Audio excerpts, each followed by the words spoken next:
Assalamualaikum Ustaz. Waalaikumsalam. Saya ingin menanyakan dalam adab bertetangga. Di kampung saya tiap malam Jumat selalu diadakan majelis tahlil dan sholawat. Apakah saya boleh mengikuti dengan niatan menjaga ukhuwah Islamiyah? Ini pertanyaan dari dulu sampai sekarang sampai kiamat.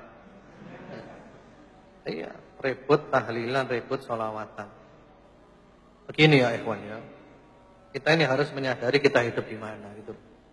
Kita ini hidup di mana? Kita hidup di Indonesia, kita hidup di Kota Malang. Dan kita harus jujur, di sini memang banyak orang NU, banyak habaib. Yang mana di antara amalan mereka adalah tahlilan dan sholawatan. Dan mereka melakukan itu pun mereka juga punya argumentasi. Mereka punya argumentasi. Iya kan? Sehingga kita tidak perlu ribut masalah ini. Tidak perlu ribut, tidak perlu bid'ah-bid'ahkan. Kalau kita bid'ah-bid'ahkan, nyesat-nyesatkan, berarti kita cari masalah, kita ngejak ribut. Ini sampai kapan kita ribut?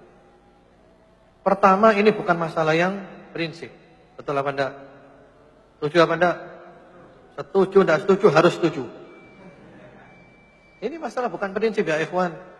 Ini masalah furu'iyah, masalah cabang-cabang ini. Bukan masalah prinsip.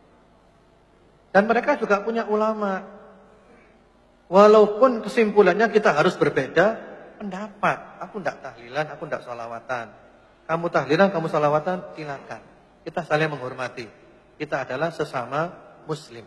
Aku tidak menyerang kamu, kamu nggak usah nyerang aku. Nggak usah tuduh-tuduhan. Enak kan kalau gitu, dewasa. Setuju apa enggak tuh? Kan dewasa gitu kan? Enak. Jadi tidak usah saling memaksakan keyakinan. Agama itu privasi kita dengan Tuhan, dengan Allah. Tidak usah ikut campur urusannya agamanya orang lain. Berdakwah boleh, harus berdakwah. Tapi juga caranya yang santun. Karena itu, saya menganjurkan supaya antum yang banyak piknik. Jangan tertawa dulu. Piknik bukan jalan-jalan. Piknik ke kitabnya para ulama. Antum keburu-buru, bukan melancong. Jadi membaca kitabnya ulama yang berbeda pendapat dengan kita. Tujuannya apa? Untuk membuka wawasan gitu loh. Karena kalau kita hanya satu kitab, nanti kita merasa paling benar sendiri.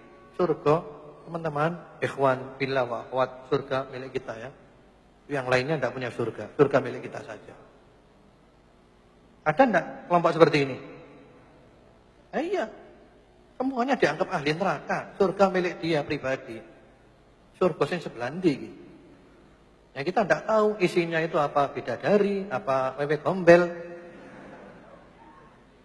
Nah, ini kalau kelompok mengklaim surga milik pribadinya itu kan lucu kan.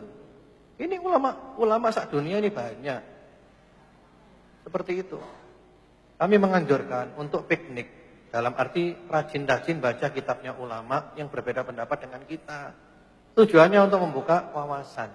Di antara kitab yang bagus, antum kalau bisa perlu punya kitab ini. Ditulis oleh Ustadz Abdus Somad. Beliau dari Pekanbaru, dari Riau. Beliau kalau tidak salah S1-nya Mesir, S2-nya Maroko. Bagus beliau. Beliau kalau pengajian itu mencerahkan. Mencerahkan membuka wawasan kita. Ya, menjadikan kita cerdas. Bukan menjadikan kita kerdil. Ini penting seperti ini. Beliau punya buku diantaranya 37 masalah populer. Di antaranya masalah ini. Tahlilan, sholawatan dibahas di sana. Mereka yang ngadakan itu apa argumentasinya? Apa alasannya? Itu penting. Mereka juga punya argumentasi. Sampai kapan kita ribut seperti ini? Seperti itu. Karena terus terang saja, ikhwan wa akhwat fillah rahimakumullah, saya sekarang sadar, semakin hari semakin sadar bahwa otak kita selama ini sudah dirusak. Otak kita sudah diprogram selama ini dengan program kebencian.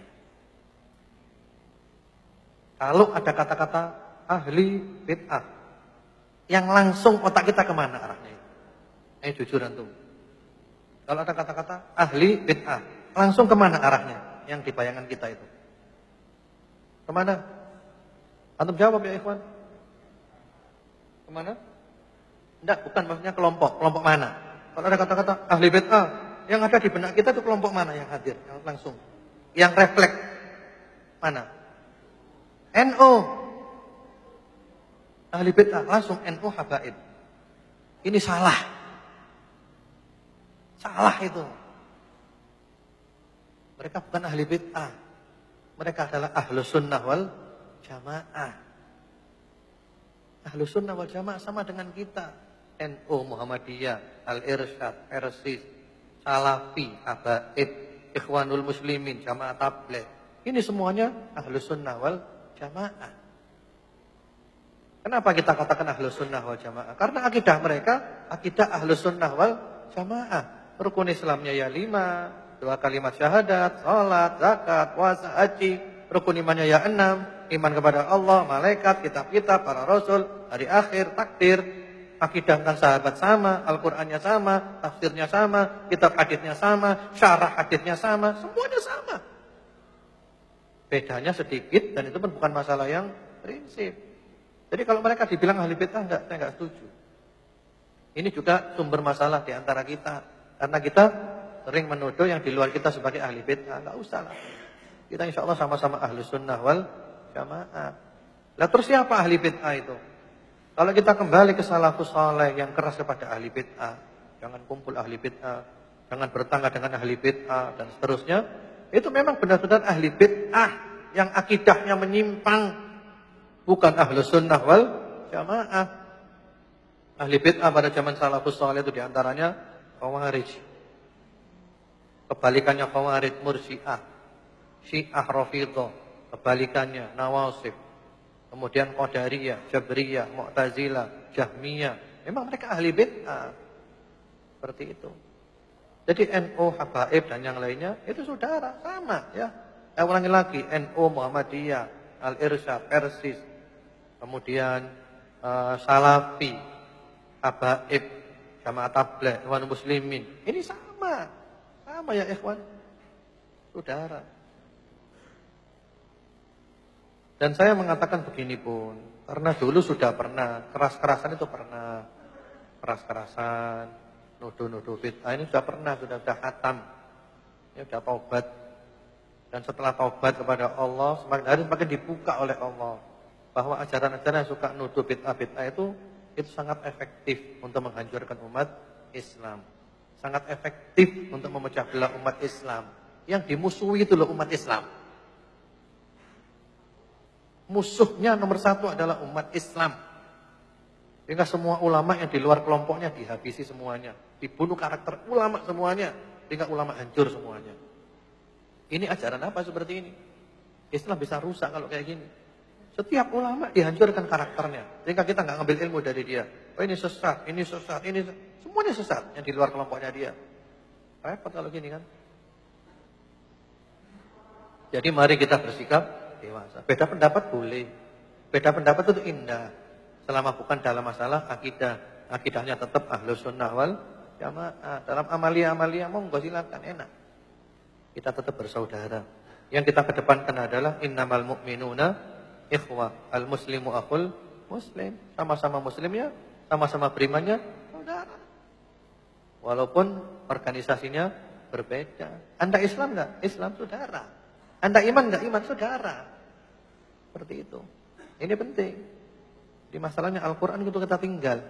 Mulut kita Al-Quran, sunnah, Quran, sunnah. Padahal kita meninggalkan Al-Quran dan sunnah.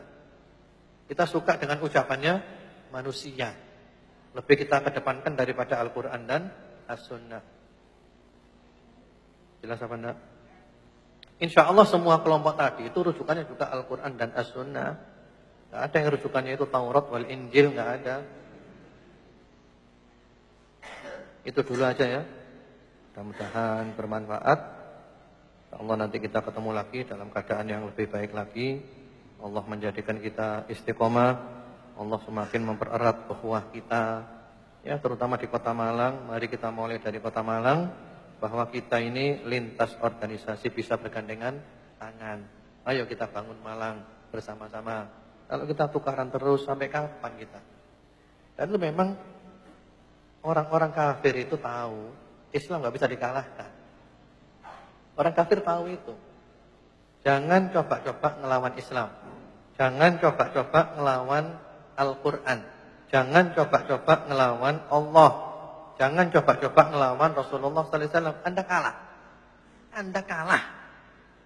Karena Anda melawan kekuatan yang maha dahsyat, yang tidak terkalahkan. Dan orang kafir tahu itu. Cara mengalahkan orang Islam cuma satu. Ini resepnya ya. Kalau ingin mengalahkan orang Islam caranya cuma satu. Ini rahasia tapi ya. Jangan bilang-bilang itu. Cara menghancurkan orang Islam itu cuma satu. Tidak ada lagi selain ini. Apa caranya? Adu domba orang Islam. Itu. Cara menghancurkan Islam, adu domba orang Islam. Hancur. Selesai sudah. Wassalam. Seperti itu. Karena itu hati-hati jangan mau adu domba. Amerika itu pinter utek Amerika. Antum kenal tidak dengan proxy war? Perang proxy, perang boneka. Iya. Kita dijadikan boneka, disuruh tukaran kita ini. Di belakang itu ada kekuatan besar. Sopo Amerika. Sopo menelga Amerika. Kalau Indonesia mungkin Amerika, mungkin Cina, wallahu a'lam. Tapi yang diadu domba itu kita, diajak tukaran. Dikai duit piro dikon tukaran. Jangan mau kita, eman. Ini Indonesia milik kita bersama. Nah, kemudian setelah kita tukaran, hasil buminya diambil, minyak disedot, tambangnya disedot kabeh, emasnya, semuanya habis. Ini urusan perut ini. Irak dihancurkan kayak gitu. Amerika di belakangnya. Yang dijadikan boneka siapa? Sunnah dan Syiah tukarano. Amerika sing mlebu minyak ini sedot kabeh. Gitu. Suriah juga gitu. Yaman juga sekarang kacau. Ini kepentingan semua. Kelihatannya masalah agama. Kalau antum ingin perang yang benar-benar agama 100% murni, ya. Mati syahid pasti insyaallah biidznillah kalau antum ikhlas Palestina. Itu pasti Palestina. Musuhnya jelas. Siapa musuhnya? Zionis Yahudi. Itu jelas kalau itu. Kalau yang lain-lainnya kebanyakan perang boneka. Kita dijadikan boneka. Itu karano. Ya. Wis mari kabeh, nah dipateni kabeh. Pahlawannya dipateni kabeh. Mari wis, terima kasih ya. Jazakallahu khair, barakallahu fiik. Wis. Ingkriya kon. Iya. Ini kenyataannya gitu. Kita ikuti perang dari dulu, mulai dari kasus di Afghanistan dan terakhir di Suriah. Ya Allah, ternyata perang boneka semuanya ini. Demikian, mungkin itu dulu ya. Wallahu a'lam. Semoga bermanfaat. Allah menjadikan kita istiqamah dan Allah tutup umur kita dengan husnul khatimah. Subhanakallahumma bihamdika asyhadu an la ilaha illa anta astaghfiruka wa atubu ilaik. Assalamualaikum warahmatullahi wabarakatuh.